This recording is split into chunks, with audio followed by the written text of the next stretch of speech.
Welcome everybody to Hello Barbara. I'm glad you sent me the email and you're able to make it. Welcome everybody to the final leg of our journey of the soul. I hope you have enjoyed the journey as much as I have. And we'll, on your tables in front of you is the introduction to the next course. You'll see a promo for it at the end of class. So until now, we've taken for granted that death is inevitable, right? Everybody dies. We spoke about how to prepare for it. We spoke about how to face it, how to make the most out of life. But what if I told you maybe that's not the case? Basically, I'm trying to tell you everything we spoke about in the last 5 lessons, everything I said was wrong. Well, not wrong. Right? We focus so much on death being a definite, and tonight we'll speak about the Kabbalah of death, what Judaism has to say, why it is, and then resurrection. So we all know the saying of Benjamin Franklin, "Holy man." No, not really. A great holy man. Right? Benjamin Franklin, who said, everything is definite in life. Oh, sorry. Nothing is definite in life except for death and taxes. Then someone else remarked and said, yeah, but death doesn't change every year, right? It's a very appropriate line as April 15th dawns upon us. So death doesn't get worse, but everybody, we know that death doesn't. You can't cheat death. You can run away, but you can't cheat. I want to show you a video. A very, very interesting doctor, a man named by the name Aubrey de Grey. Check this out.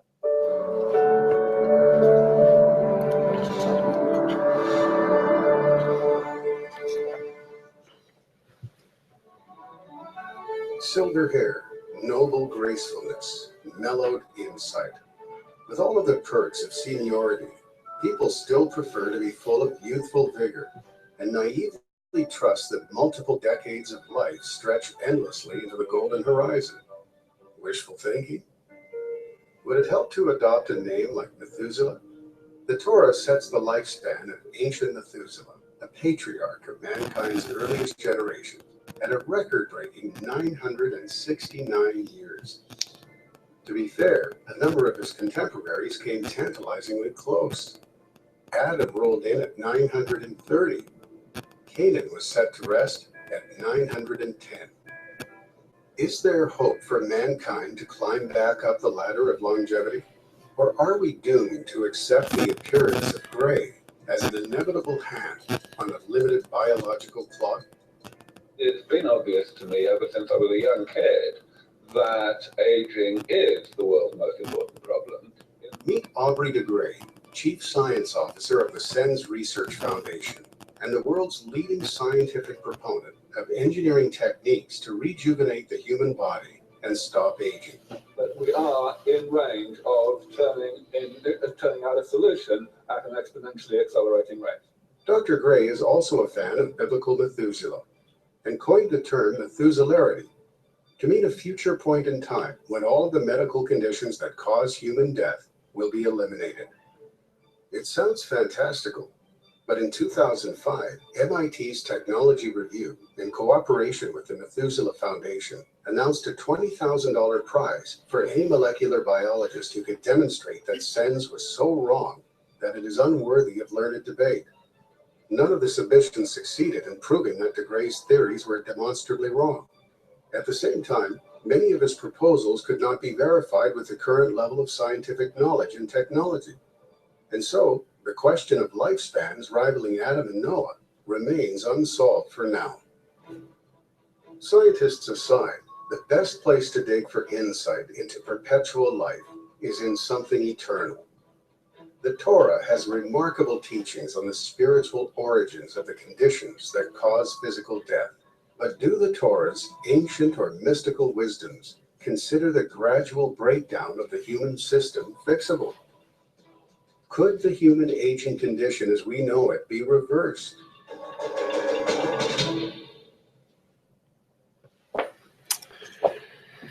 No, like the Gray is saying here something really amazing. He's saying that people die from a molecular degeneration, from a sickness, that really people shouldn't die. Something's causing them to die. I'm not a doctor, so I'm not going to discuss molecular degeneration or any of that, although I like to give opinions, but I'm out of my league on this one. But being a rabbi, let's talk about, what does the Torah say? What does the Torah say about why we die? So in order to understand it, we have to go back to the beginning, all the way back to the beginning of time when death was first introduced into humanity. Look at text number 1A on page 210. God commanded Adam and Eve and said, "Don't eat from the tree, because on the day you eat from the tree, you shall surely die." But is that what actually happened? That's not what happened. They didn't die. It says that in text 1B, the woman saw that the tree was good to eat, and it was desirable for, to her right, the light to her right, to her eyes, and the tree was desirable, and they ate, and the eyes of both of them were opened, and they knew that they were naked, and they sewed fig leaves and made themselves girdles. Anyone have any questions? Well, specifically 2 questions I'm looking for. Go ahead. No? Okay, so number 1 question is, was God an empty threat? God said you're going to die. Number 2, what's the connection between eating and being naked? Why all of a sudden after they ate, aside from maybe the figure wasn't as good as it was back then, but they didn't have trans fat, 5. So I can't imagine there was something to do with their figure. What's the connection between covering up and eating?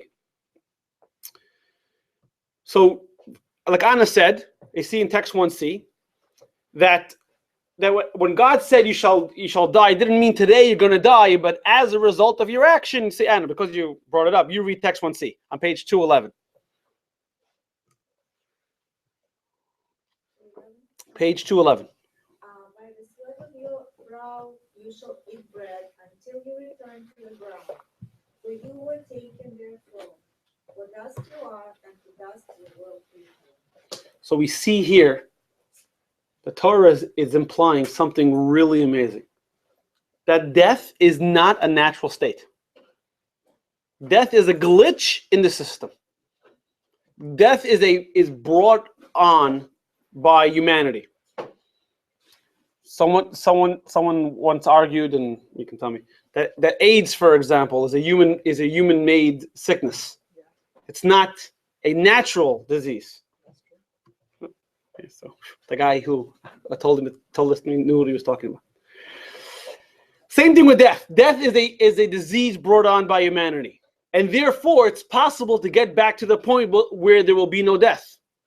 And you see, the prophet Isaiah says on text number 2. Text number 2, Larry, go, page 211.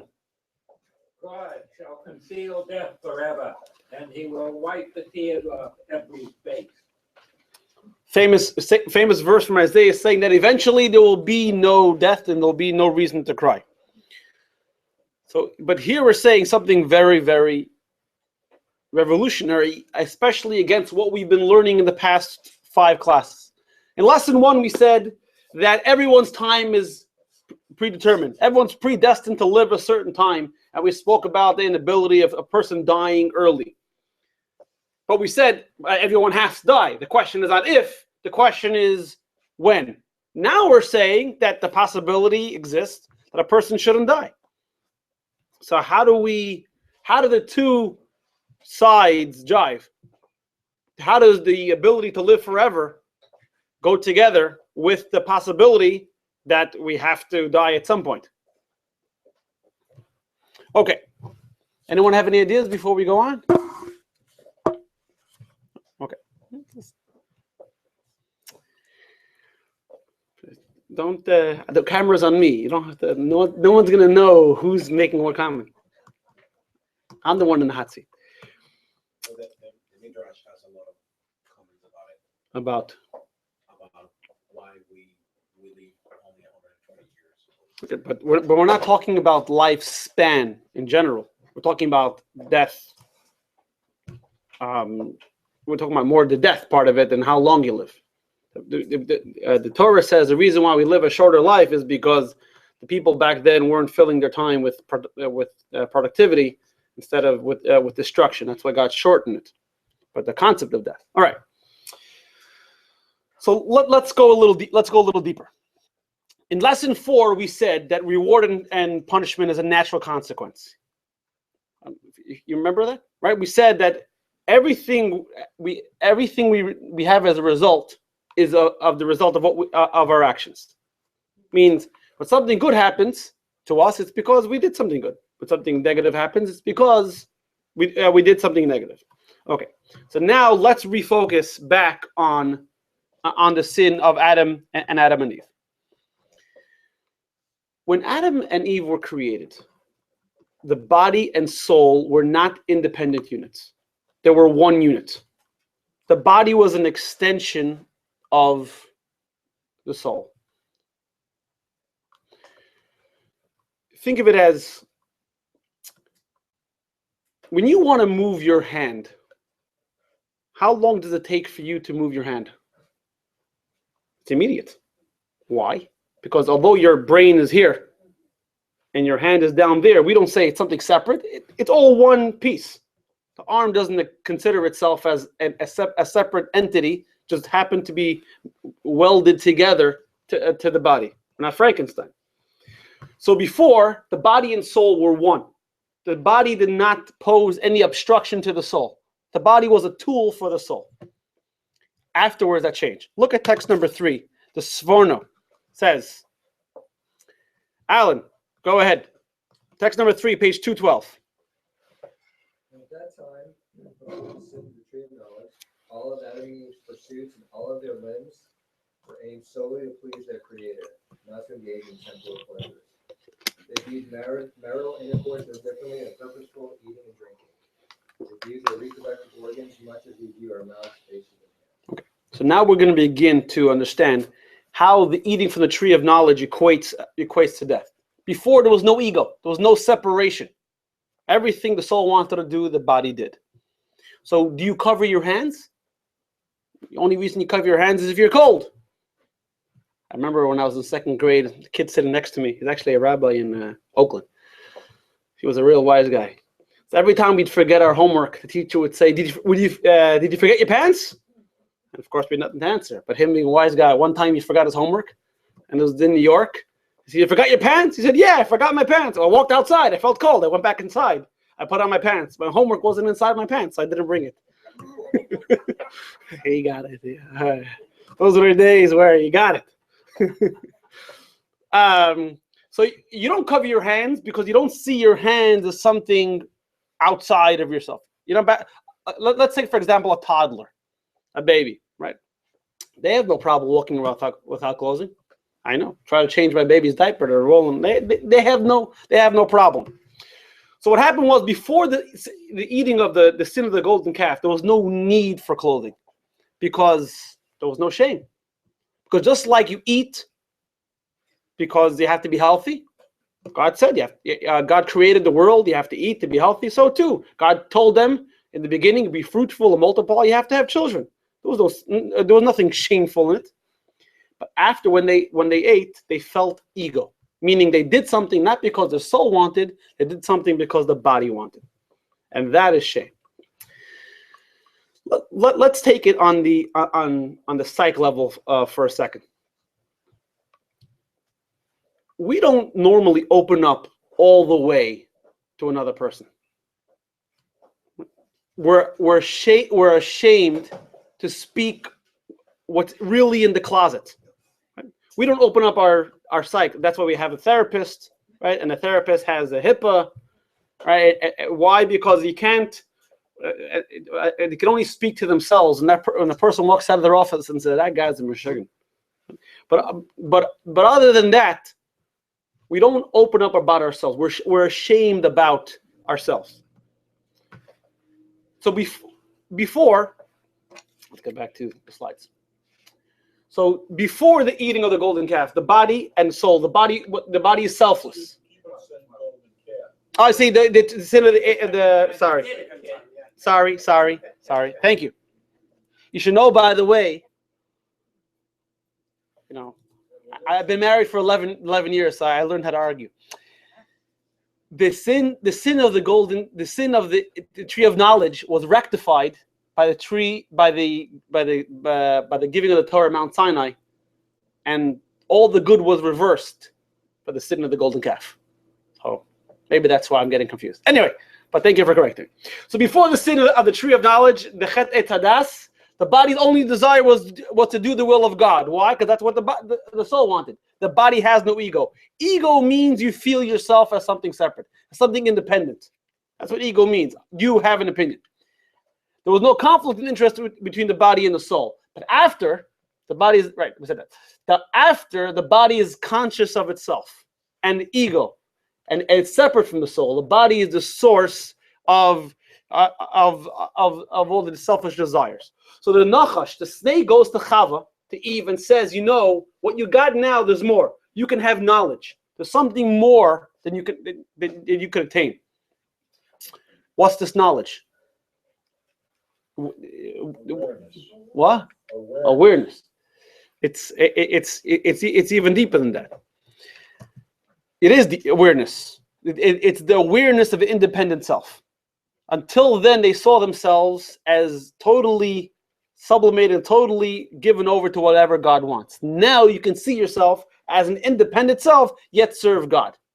The snake convinced them that this is a possibility. What's interesting is the story of Adam and Eve does nothing about before the apple and the snake. What do you mean? In other words, how long they were like in bliss or whatever, unaware, but there's nothing about that. It's all about them eating the apple and becoming aware. Well, because no news is good news. I mean, they didn't do anything. All right, good. I mean, that's it. You come at what happened at work? Nothing. Okay, that's it. No news is good news. It's only or when almost like Purim is happening. In Purim, the story in the Megillah, the story, the lead up until the Jews are almost destroyed, take up 7-8 chapters. The end of it, how they fight back and win, is a chapter and a half, and bam, bam, because that's the way it is. So the sin of eating from the tree of knowledge, it created this new illusion that we can be independent from God, and yet we can do good. The problem with this is that as human beings, we're not totally objective. We think we are, but we're not. Anybody know what the tree of knowledge, the full name of the tree of knowledge is? Eitz Hadas. The knowledge of good and evil. Good. Tevera. Right, good. Yeah. Good and evil. Right? Before the sin, what was good and evil wasn't subjective. It was fact. What good is true, right? Will you agree with me that good and evil is not the same as true and false? Yeah. Right? If I told you this in this bottle there's water, that's true. This water tastes good. Is that true? No. That's subjective, right? That's the difference. So before, if this water is good, it's true. Afterwards, true and false, separated from good and evil. So the snake comes and tells Eve, you guys can have this independent entity, a separate entity, and you could walk this balance, and you can exist. So, but when they realized that they rebelled against the will of God, then they had shame. When they realized that their bodies were no longer in sync with their souls, they had to cover that up. Any questions on this? Or make sense? Okay.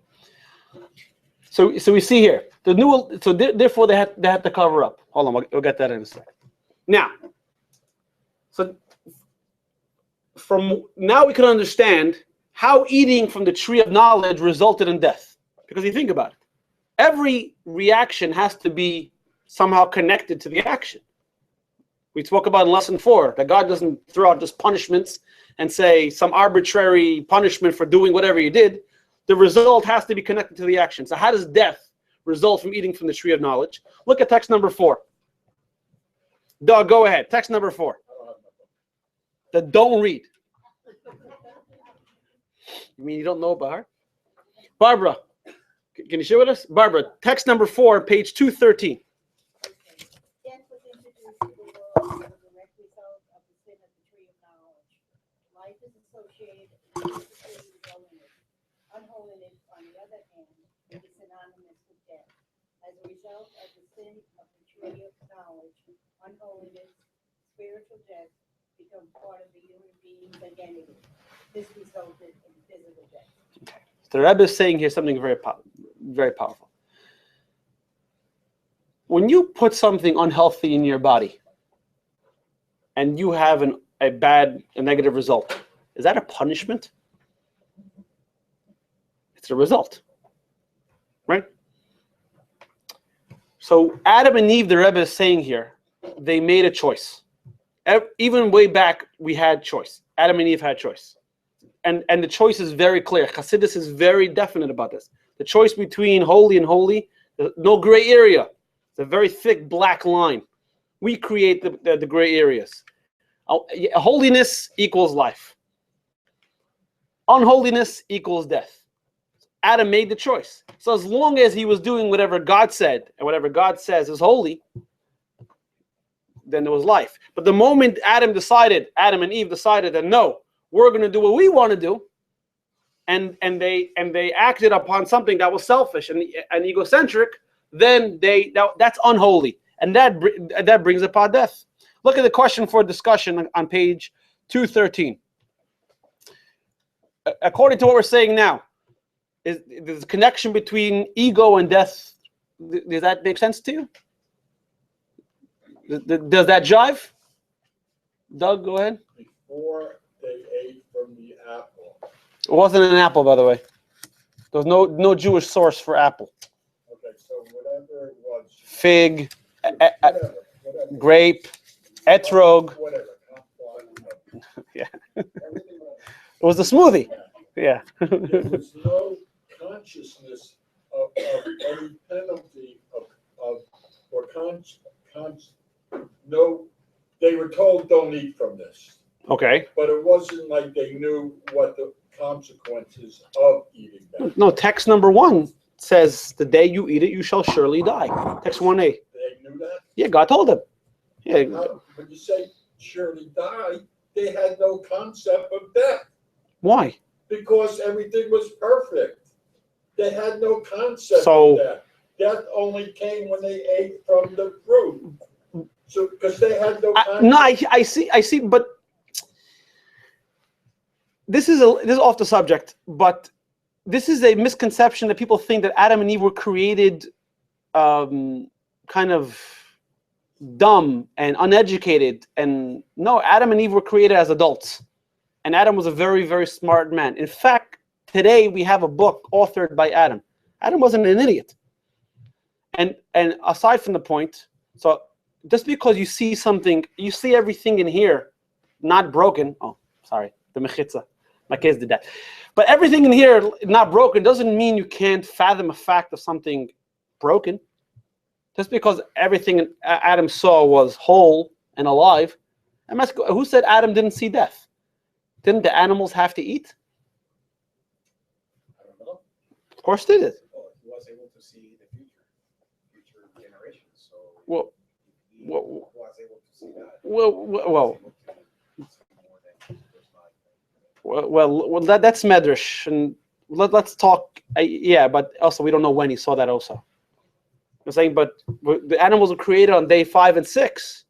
They ate. Animals got to eat. So that's natural. He saw death. He didn't see human death. He saw death. I tend to think he had no idea what death was. Yeah, but again, It's a concept. but the Jewish sources are very clear on Adam being created with intelligence, and also not like a blank computer where you have to input the information. He was like, you buy a computer, it comes with Windows installed and a bunch of programs that you don't need, but they're there because, right? Adam was created with all that stuff. Anyway, let's get back. So as we go on, let's interchange the word death for a second with separation. Okay? Why is death so painful? Because there's a separation between the loved ones left behind and the person. So in death, there's a separation between the body and the soul. But there are two kinds of death, two kinds of separation. There's the physical one, where the soul leaves the body and goes to wherever it goes.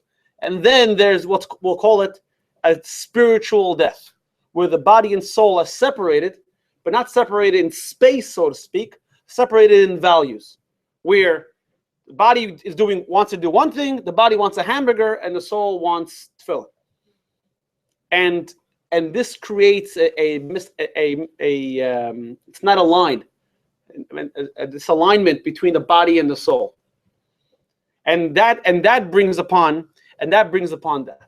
So before the sin of the I'm doing it again. Before the sin of the tree of knowledge, there was no separation between body and soul. They were aligned. They were in sync. After the sin of the tree of knowledge, the body and soul were no longer in sync. Kabbalah tells us that everything in this world is a result of a spiritual reality. Everything. That means the table and the animal and the human being, everything has a spiritual representation.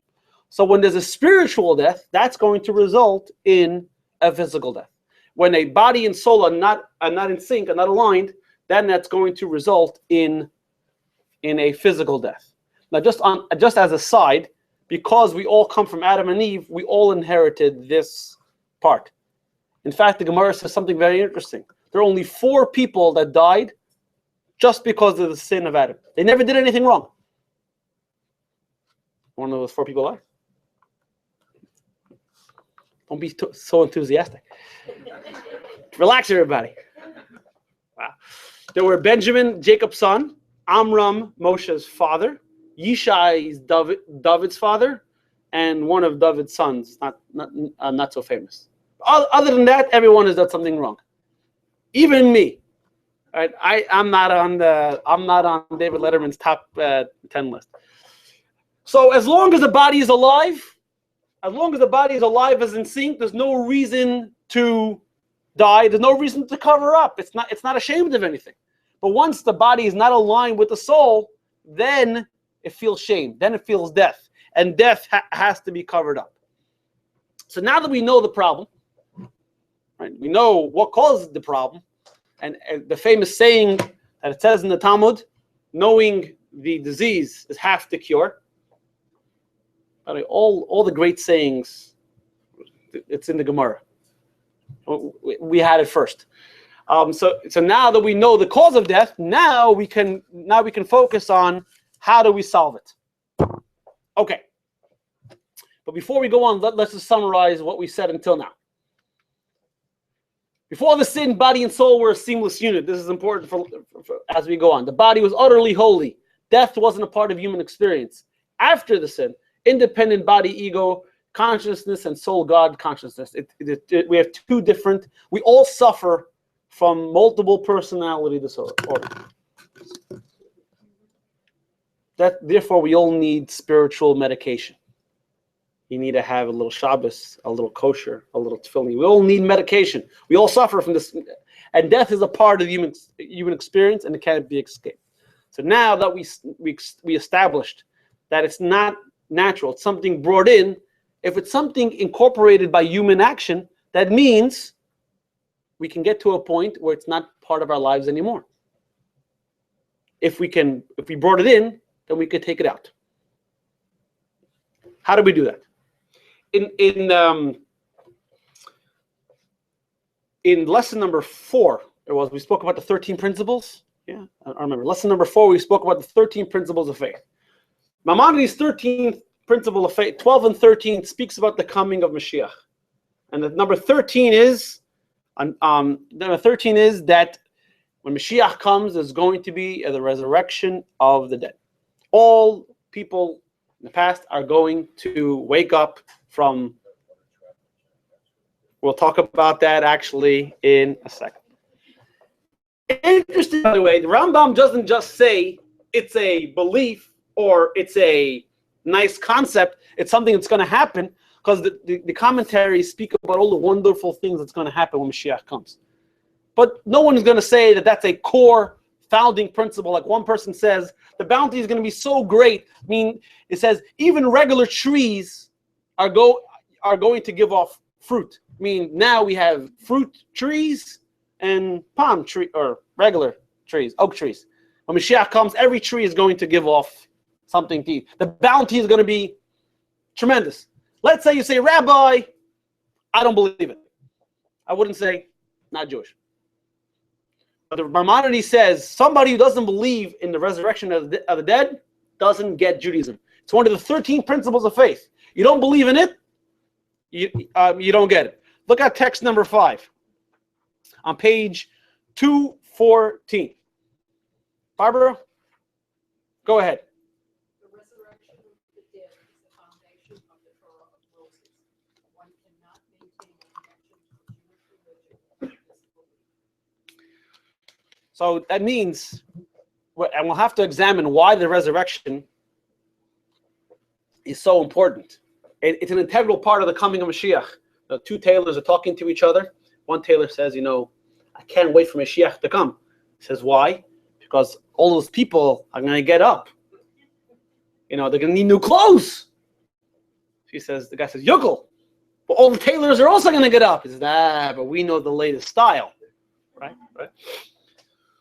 So the resurrection of the dead is so important. The Maimonides puts it as a founding principle. And what's interesting is there's a tradition we have. Maimonides was not a Kabbalist. Maimonides, in fact, if you see the way he describes miracles, Maimonides not into fantastical, crazy midrashim like Manuel's a fan of. Right? Maimonides is really very down to earth.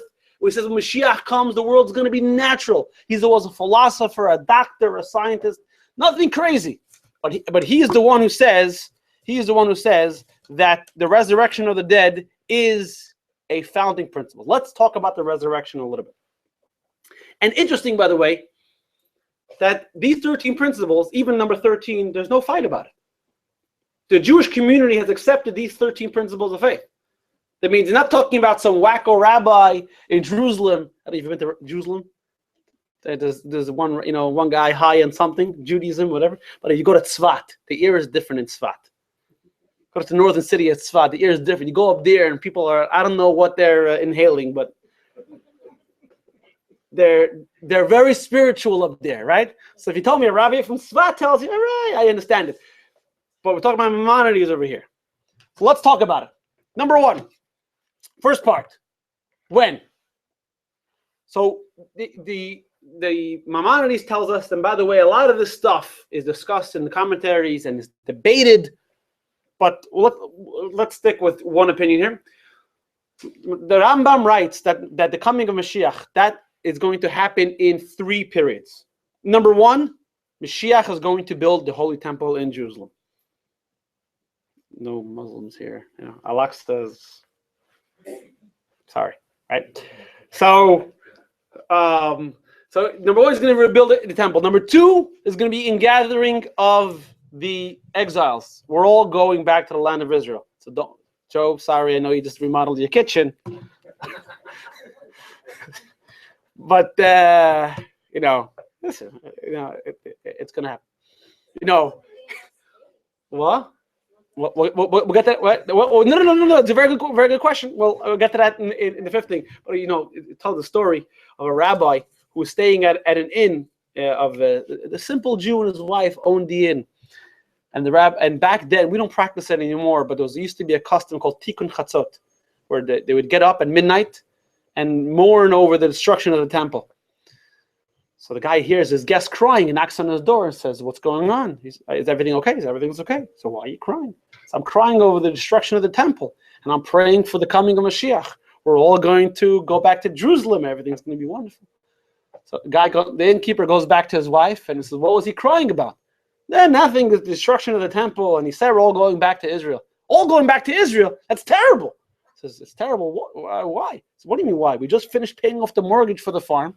Innkeeper, we're finally doing well, and now Mashiach's going to come and he's going to ruin it.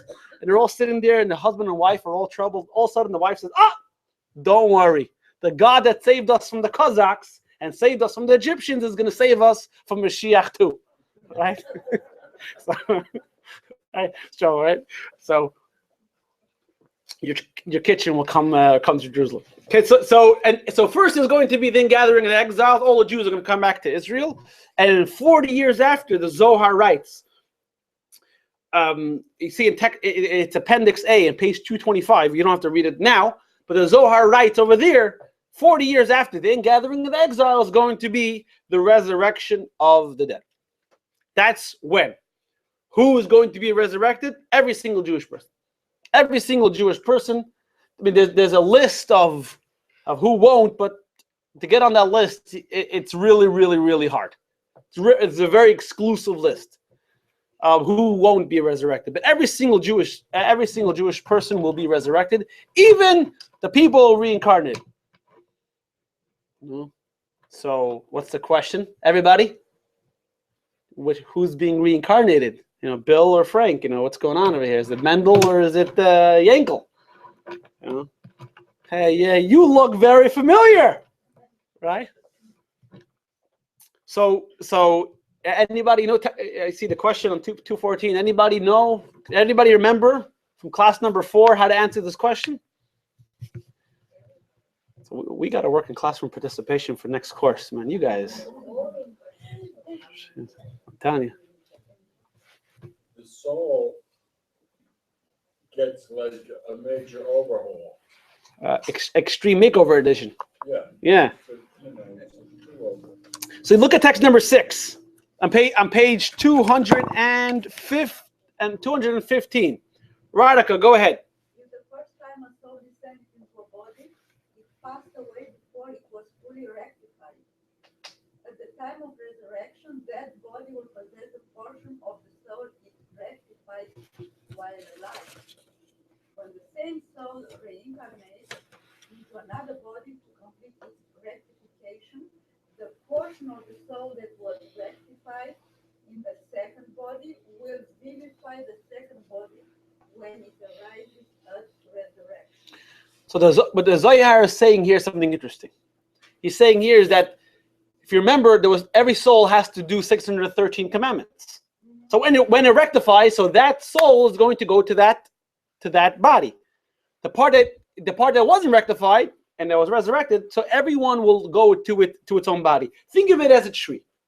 You can take a branch of a tree, stick it in the ground, and grow another tree. You can't think of a soul as a pie of pizza. You cut it up. To use the words of my teacher, Rabbi Shapiro from Miami Beach, he said like this in Yiddish. He says, there is the Holz and there is the Holzkeit. There's the wood and the woodness. There's the soul and there's the soulness. So just because the person is animated by this soul doesn't mean we can apportion some part of it, an element, to resurrect another body. So you don't have to worry about people sharing another person's personality or a person with 2 heads. Everything is going to be okay. All right, we're the land of Israel. Everyone makes it back to the land of Israel, and the question is how. This is very interesting. We touched upon it very, very slightly in number 4, and God willing, I'll send out an interesting essay after the class. You'll see. There's a very interesting appendix on page 226. How this is going to happen. According to Kabbalah, there's a bone somewhere in the back of the neck or in your back. It's called a luz bone. And this bone only receives nourishment on Saturday night from Malava Malka. When did Adam sin with the tree of knowledge? People. No, Friday afternoon. They think that actually this disappointing thing is Adam was created 9 hours into the day. It was an exact 12-hour day. He had to hold off for 3 hours. Actually, the Medrash tells us the plan that he says that the Eitz Hadas was a vine, was a grape. The plan was to make kiddush with that grape, and thus by elevating it, using it on Shabbos. Couldn't hold up for 3 hours. Regardless, he ate it on Friday afternoon. His whole body received nourishment. Therefore, the whole body had to suffer the consequences, or the resulted in death. The loose bone didn't receive any nourishment. Therefore, that's the bone that's indestructible. You see, yeah, it's holy. It never separated the holy from exactly from the body. That bone's indestructible. There's a very interesting appendix you see on 226. The Roman emperor asked the rabbi, how is this possible? So he took the loose bone, he put it in the oven, it didn't burn. He tried to smash it, it didn't smash. He tried to put it in water, it didn't dissolve. All these different things. So that's how it's going to happen. Now was Anna who had the question, where's everyone going to fit? The original limits to start with. What? The original limits of Israel to start with. Well, no, but all the Jews go. I mean, that's I know, but I mean that. everybody thinks it's a small piece of land. No, but it's not. It's bigger, but not. I mean, Not bigger. yeah, we're talking about millions and billions of people here. The answer is I don't know.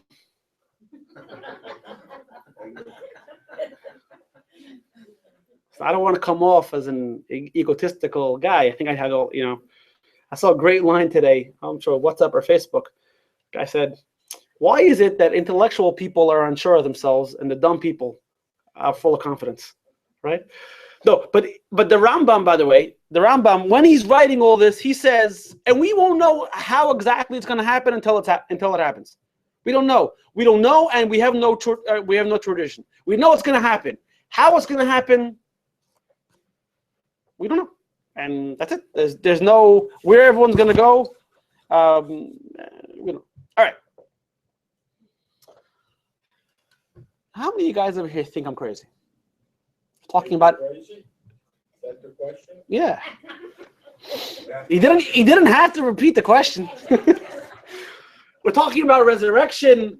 Bodies come back in the souls come back in the bodies. Bodies coming back from the dead. It seems kind of, what's the music from the Twilight Zone? Right. It seems very far fetched. But it's right. It seems so. Right. Already past it. So let's put away our doctor's cap for a second. Let's put on a theological cap for a second. Do we all believe that God created the world? Yeah. The answer better be yes. Otherwise, we have to have a different class.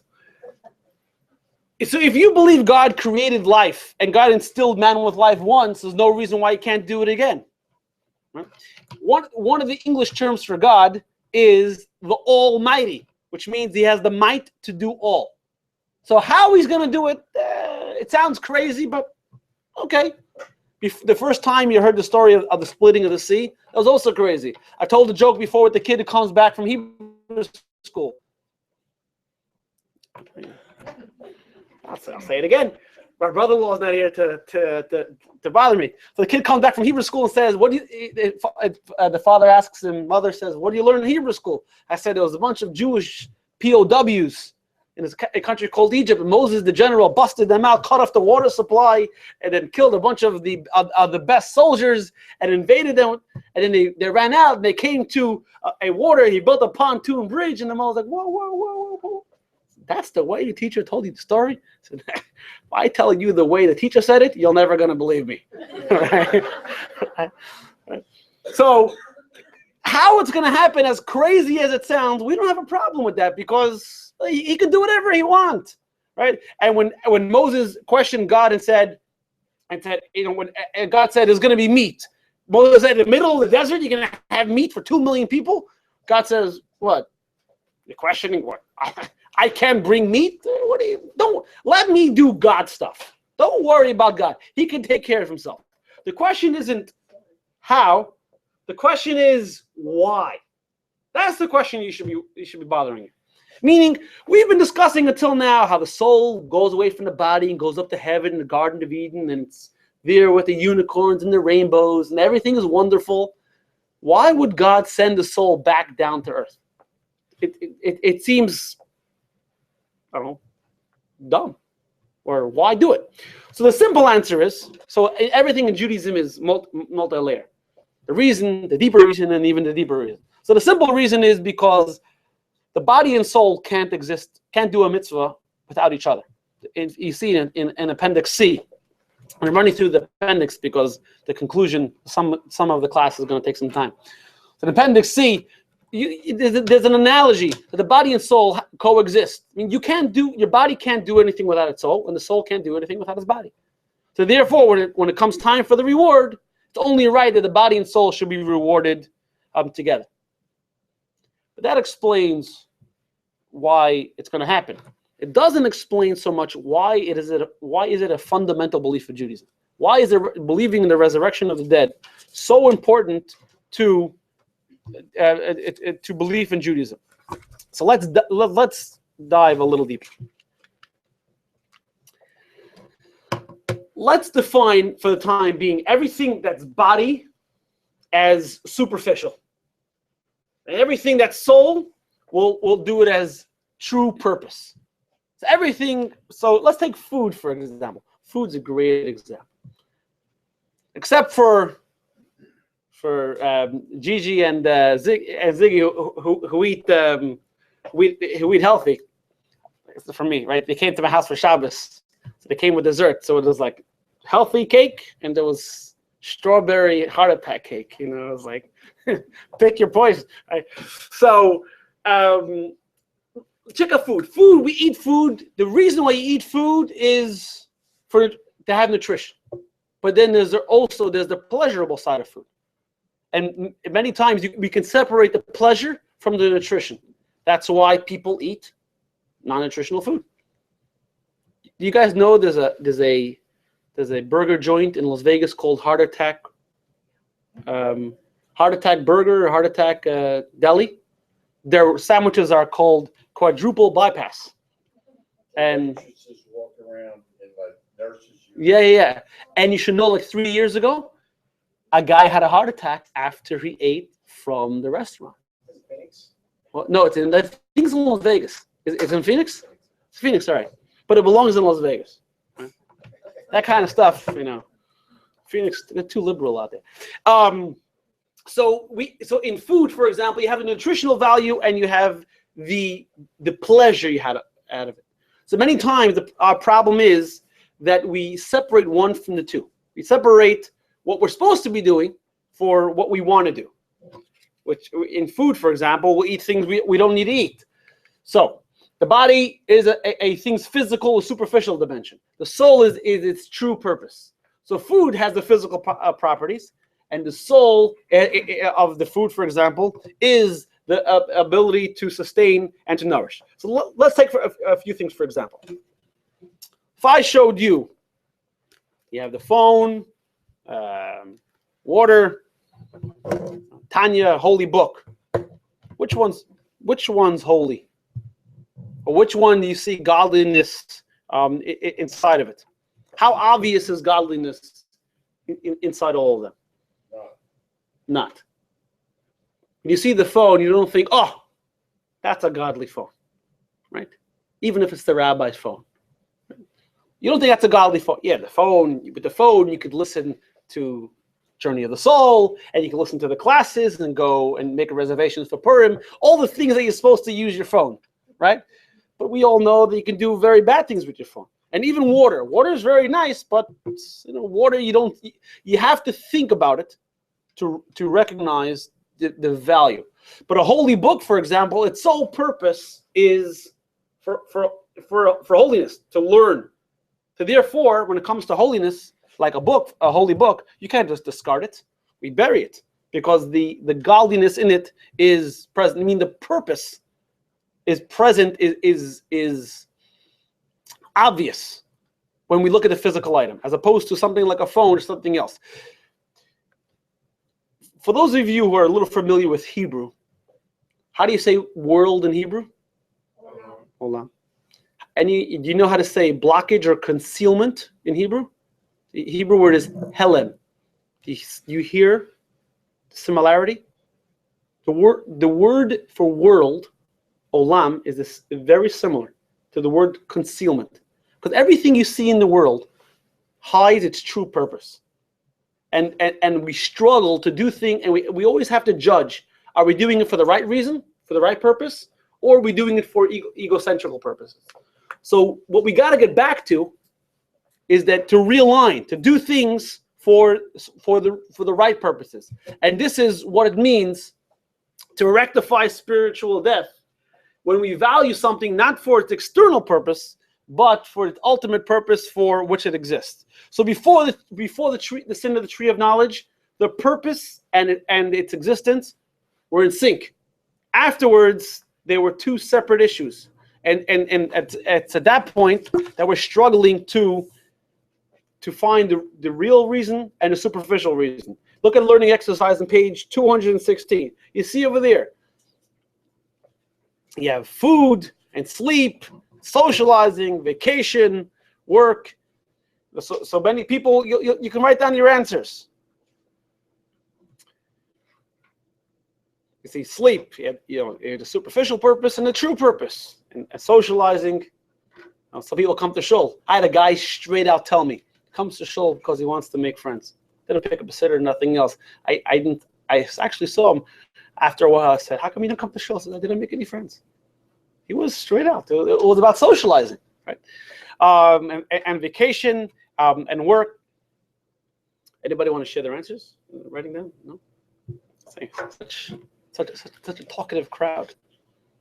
I have the greatest shul. In other shuls, the rabbi can't get a word in edgewise. In this shul, I got to speak and speak and speak.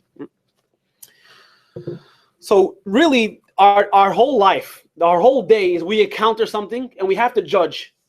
You know, the foundation of Chabad philosophy is the mind rules over the heart. Have you heard me say that before? The mind rules over the heart. What does that mean? That means you have to judge, is this productive? Am I doing it for the true purpose? Or am I doing it for a superficial purpose? If you can condition yourself to think that way, then you'll start loathing things that are really unproductive. Not only you won't be enticed by them, it will disgust you. Okay. Now that we covered that, now we can get back to the resurrection. As we said before, that death means, the reason why there's death is because there was a separation between the body and soul, between ego, what I want, and what God wants. Resurrection means that these two are going to be in sync again. That's why resurrection is so important. That's why the soul has to come back down, because it's at that time where the goal, we're going to get back to where we started. Look at text number 7. The Rebbe writes in a letter on page 217. Heidi, we haven't heard from you yet today. Go ahead. The reason God created the entire world and the human being in particular is because he desired a home in the lower realms. That is, God wished that the lower realms, namely the physicality of this world, should become subservient and the vehicle for expressing God. The purpose of the Torah and Mitzvah is to effect this transformation. This is the reason why Torah and Mitzvot are performed with physical objects by a soul vested in a physical body. So God's pretty egocentric. What do you mean? What is? God is pretty egocentric. Well, he's allowed to be. He's God. Because like Maimonides writes, he is the existence, and from him every existence come. So if a quick question, you refer to God always as he. Oh. No, and I mean it's a question, not a criticism. Isn't it? No, because we apply term. One of the 13 principles of faith, if you go back to lesson 4, I think it's in your student books, is that God has no description. He has no form. we only apply things to him so we can understand it. God isn't he or she. God is above any description. So there's no such thing. So, yeah. In fact, you can argue it's even disrespectful to say he. You should always use the term of Hashem or God or the Almighty. So, going back to before, we have nothing to be egotistical about. He has everything to be egotistical about. So, yeah. Okay. So now, let's go back to something you said before. But we spoke about before, me being crazy. And you all thought I was crazy because how is that going to happen? What if I told you it happened before? Then it would be a lot more believable, right? If there's precedent, it's a lot more believable. Anyone familiar with the Valley of the Dry Bones?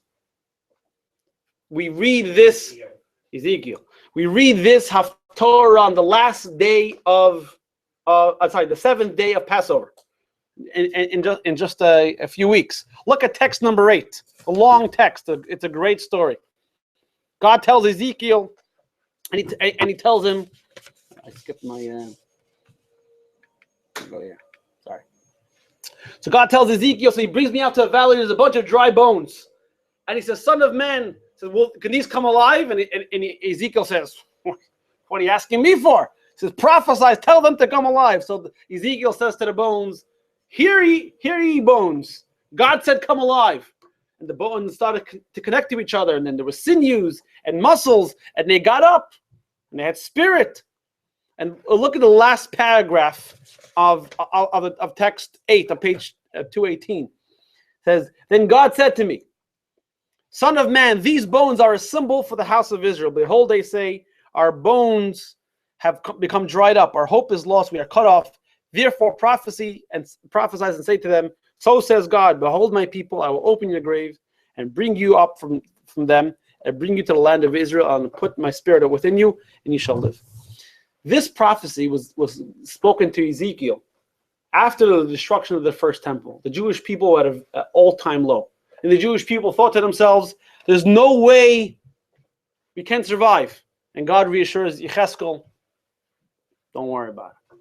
Jewish people will come back. And in modern times, especially after the Holocaust, the Rebbe spoke about that after the Holocaust, and many times we think after the Holocaust and with assimilation and everything that's going around, that's it. The Jewish people are dry bones. They're gone, finished, done. All the enemies. So God says, don't worry about it. He says they will become alive again. The Jewish people are not going anywhere. And the same thing can function on a personal level. Sometimes we hit a rut, we go very low, and we think to ourselves, that's it, we're all dry, we're all gone. And God gives us the power to go on, which brings us to the end of this lesson and end of the course. One of the most not understood commandment in the Torah is the mitzvah of the red cow. Familiar with if somebody touches the dead body, so they had a red cow, they would slaughter the cow, burn the cow, mix the ashes with the water, and they sprinkle the person, and the person became pure. King Solomon says, you see text number 9, doesn't understand.